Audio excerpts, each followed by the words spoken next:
আমরা এই কেটলির সুইচ পরিবর্তন করব। প্রথমে ঢাকনাটি খুলে নিতে হবে, এরপরে স্ক্রুগুলো খুলে নিতে হবে। আমরা স্ক্রুগুলো খুলে নিচ্ছি।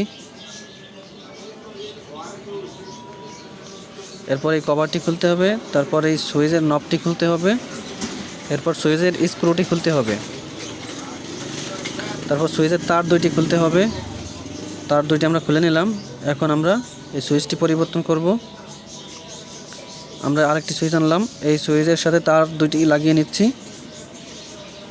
এরপর সুইচটি যে জায়গায় ছিল সেখানে সঠিকভাবে বসিয়ে স্ক্রু দিয়ে আটকে নিতে হবে।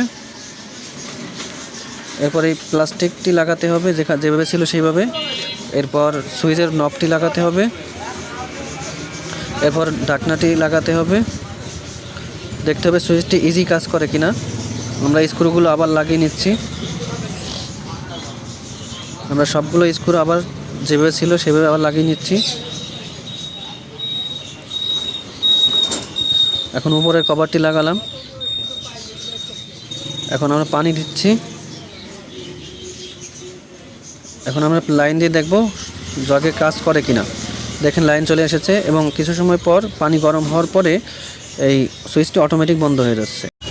আমাদের ভিডিওটি যদি ভালো লাগে থাকে তাহলে আমাদের চ্যানেলটি সাবস্ক্রাইব করার জন্য অনুরোধ করা হলো, যাতে আমরা পরবর্তীতে এরকম আরও ভিডিও বানানোর জন্য উৎসাহ পাই।